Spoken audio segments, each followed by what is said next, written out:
In the last tutorial, I had mentioned few terms like redirection and piping. In this tutorial, we will first understand the concepts of redirection and piping. Lastly, we will also work towards using both these concepts together. I believe for this course, the bar is set high now and we can start exploring more interesting commands and see how they perform. So let me start with the very basics. Again, I'll be using the echo command. You know, when I enter echo, I have to give some kind of argument to it to process and display it as an standard output. So I'll be writing, hello, this is Linux. So you see, this is the command echo, and this entire thing is an argument that was given to echo to work upon and produce an output. So what has happened? Echo took this standard input and it has displayed the standard output onto the screen. Okay, let me try again with a different argument. Hello, I am here. So what is happening? Every time when I'm giving an argument, the command processes the input, the standard input, you can say it, and it displays it as a standard output on the same terminal. Now what I want is, I don't want this echo command to display the output here. I just want that I enter this argument and it gets processed and the output gets stored on some file somewhere into my file system. Since I am in the tsh directory, I will change the directory to desktop for a better reference. I will be using the echo command and I will do like this is good, and I will redirect this output. You can see this as the redirection symbol, and I will redirect this output to output.txt file. I know this is not here, but generally what happens that if any file is not there and if I'm redirecting, it creates it over there. So creating is not an issue. I will press enter. So this time you can see a different change in the behavior. You can see the output.txt got created over here. I'll open it and I'll show it to you. This is good, right? This output got redirected to my file. Okay, and this is not the standard output that I have got on the screen. Now, again, let me try out echo. I like this class. Again, redirecting it to output.txt. So when I come to this, it asks me to reload, and you see that the output I like this class got written over here. There is one more command that I want to introduce at this point. That is the cat command. Cat is the short form of the concatenate command. So basically, cat is one of the most useful and the most used commands in Linux. You will keep getting such requirements where you will have to read data from files, and I am sure it's one of the easiest commands that ever you will learn. Before I explain to you the reading functionality of the cat command, let me just use the cat command as I have used the echo command. Right now, I will not give any argument and I will just press enter just to see what comes onto the screen. So you can see what's happening. Any guess? Let me explain. I have entered the command, but this command generally does not work based on the standard input thing. So what happens is cat is now waiting for me to give an argument. Okay, that's why you can see it is still blinking over here. So what I'll do is I will just give an argument which is like Ubuntu is Linux, and I press enter.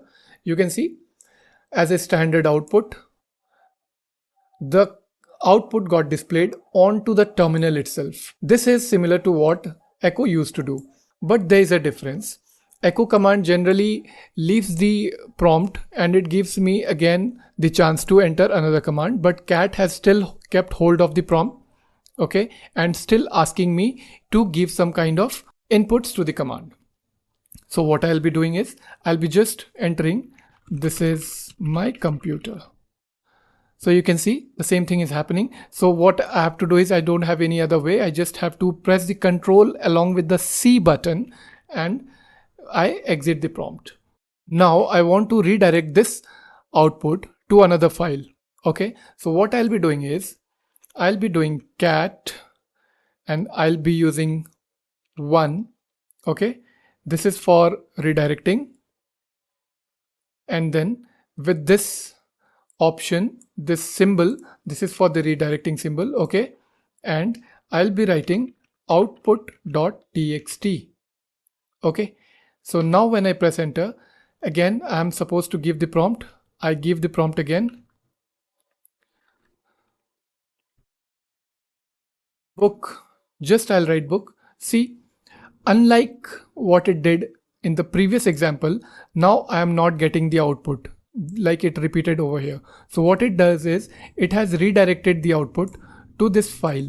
Okay, you can see book, it is here. Class. Okay, I'll just redirect it.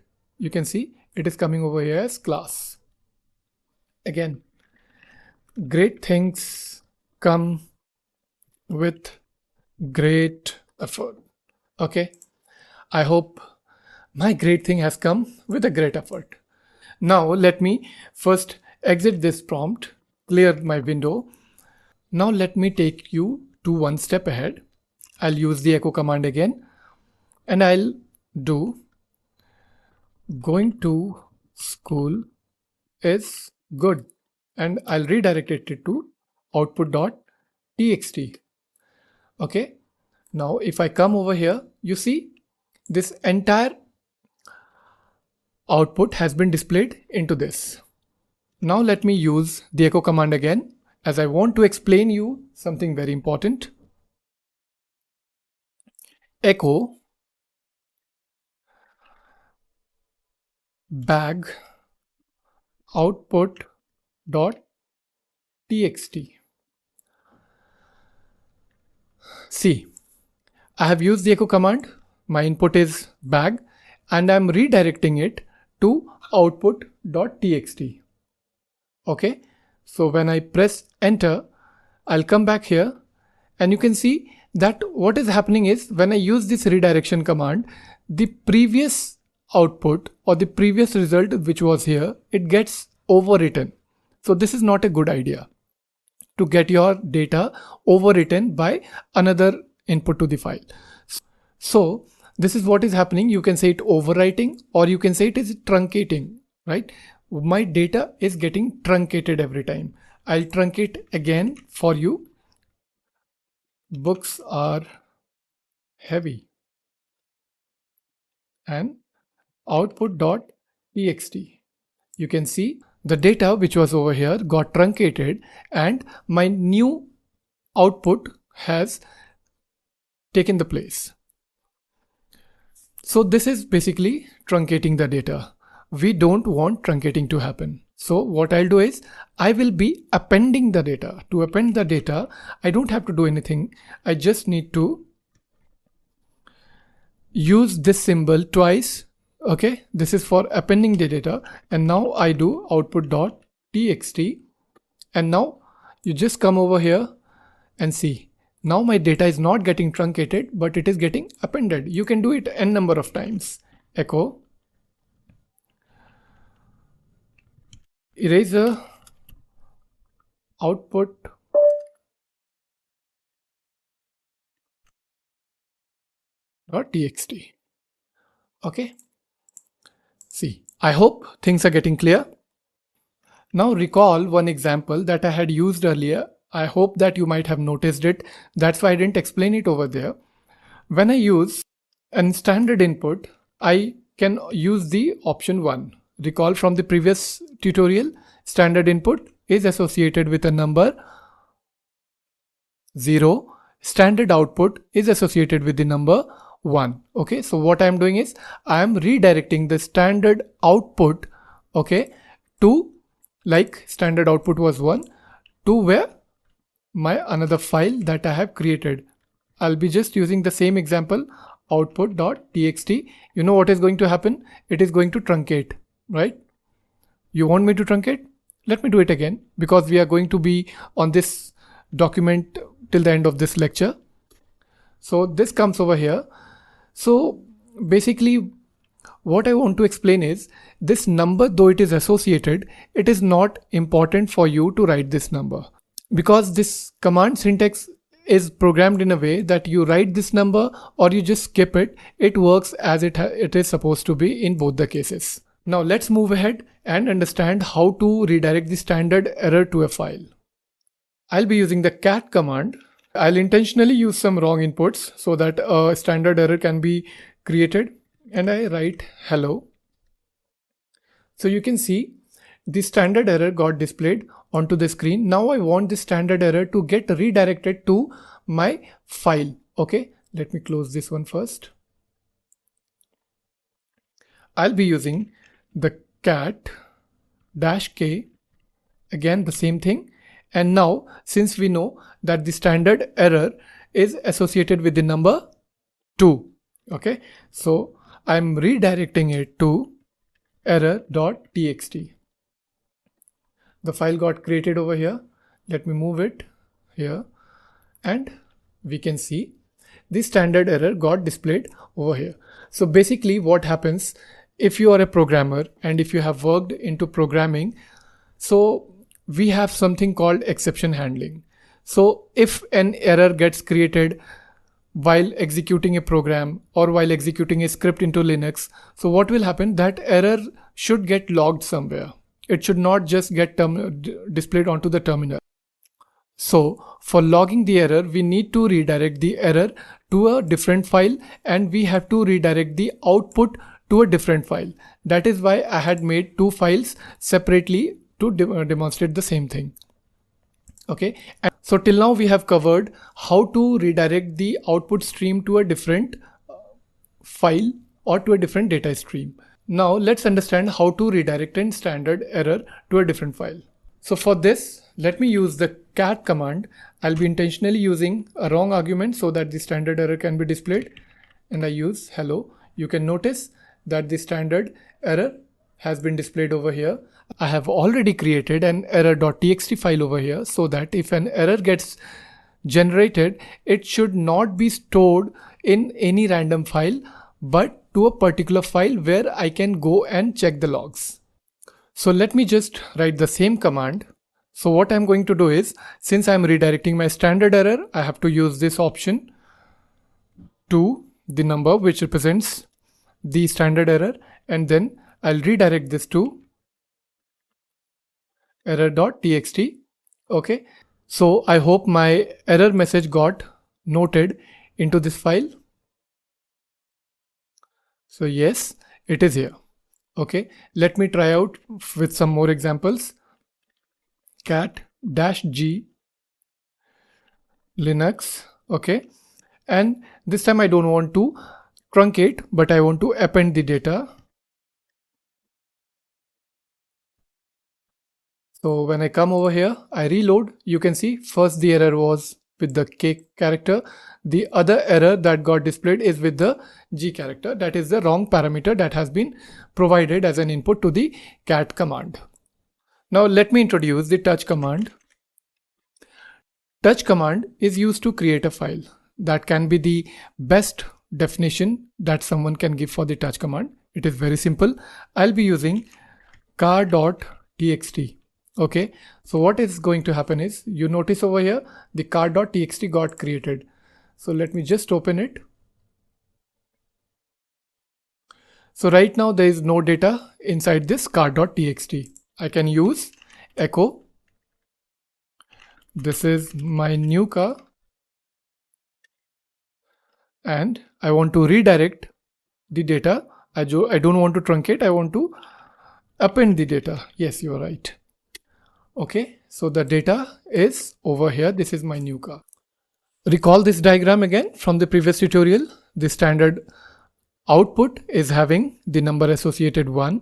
The standard error is having the number associated 2. We have already seen how these are associated and how these work.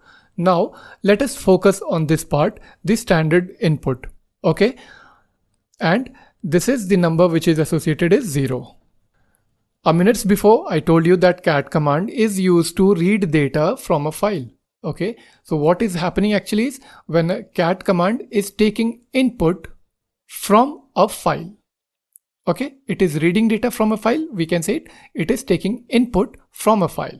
So I'll be using cat and the standard input denoted by the number 0, and now this symbol will get reversed. So earlier what was happening is it was providing the data to a file.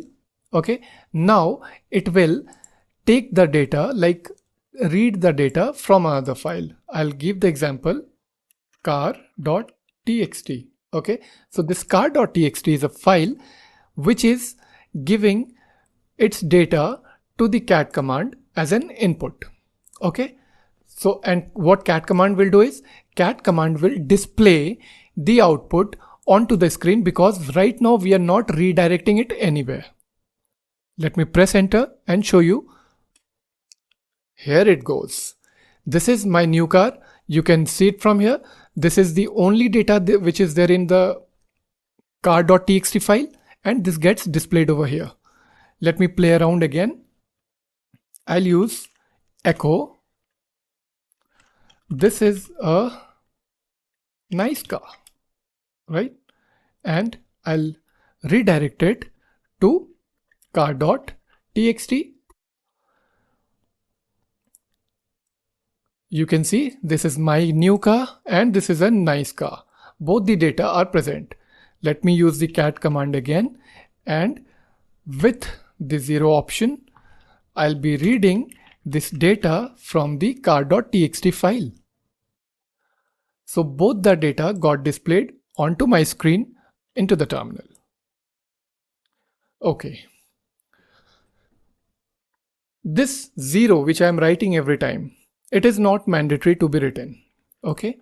So as you can notice, I'll just delete it from here, and even if I run the command as it is, it will give me the same output which is displayed as it was in the previous example. Now you can also think of not using this one, because cat is already meant to read data from files. Okay, so we will now not use this as well, and we see that the data that gets displayed is almost the same thing, right? There is no difference. So basically cat command is very easy to use. As I have already told you this, I can use output.txt. You see, this is the only data which is present in the output.txt. Again, if I do error.txt, this two data is right now present in error.txt file. Now let's move ahead, and I want to demonstrate that I will read data from this file, but I don't want the data to be displayed onto the terminal. Okay, so what I'm going to do is I'll read data from this file and I will redirect it using my redirection symbols to another file, maybe output.txt. Right now output.txt is having just one word written laptop. Okay, let me open another tab. I'll use cat car.txt. I'll use my appending tool and then output.txt. Remember, output.txt is having only one word entry right now made. Okay, let me explain this command to you. I'm using the cat command to read data from the file car.txt. You can also say I can using the car.txt file to create an input stream for the cat command. And the output that gets generated from this command is now getting redirected to another file. Okay, to output.txt. I press enter, and now when I do cat output.txt, I press enter over here, and here it goes. The data that was in car.txt is now also present in output.txt file. Isn't this great? This is real fun. This is how Linux works. You need to have a very strong foundation, and if the basics get clear, your entire journey to becoming an advanced Linux user will be very smooth. Trust me on this part. I have opened two tabs right now, okay? And before I end this lecture, I really want you to learn one more concept. And this is about the tty command. This is for the terminal, okay? So the tty, this command actually gives you the path for this particular terminal, okay? There is a ID and there's a particular path where this terminal is existing, just like the pwd command showed me for me to be in, okay? Now again, if I do in this terminal tty, you see there's a different ID associated with this terminal window. There's a different ID associated with this terminal window. Okay. So if I open more, if I do tty, you can see a different ID gets opened. Okay. So basically what I will be doing is I'll be redirecting the output from the output.txt file to this terminal. Okay. So here what I am doing is I am reading the file output.txt, taking out its data, redirecting it to the another terminal. Means this time the output, the output from this command is not going to be redirected to another file, okay, but to another terminal window. Okay, I press enter and you just have a focus over here. I press enter and see. The output got displayed onto the another terminal window. If I just close the prompt and if I just copy this command from here, let me just copy it. I paste it here, okay, and I will enter 2. Okay, the 2 is open on this tab. I enter 2, you see. So this was all about the concepts of redirection. You can do multiple phenomenal things with the cat command, with the redirection. The errors can be redirected to a particular error log file named with error.txt or any other file. It can be a document or something. And you can also redirect the output from one command to another file as well, like I did. The output of car.txt was redirected to output.txt file, and also you can do redirection between the terminals. So I hope things are getting more better for you. You are learning more commands and the foundations are going to get more clear. All I want from you is a lot of practice along with me and after this class. So that was all about redirection concepts, where you have learned how to redirect a standard output to another data stream and further into that a file and also to a terminal window. We saw new concepts of truncating and appending data to a file. We also learned how to create an input stream by using one file and redirecting the output stream into another file. It was really interesting to know, right? We have completed the redirection concept. And now we will be moving ahead, and in the next coming chapters, we will learn about the piping fundamentals. Till then, I urge you to practice a bit more about the redirection. See you in the another video.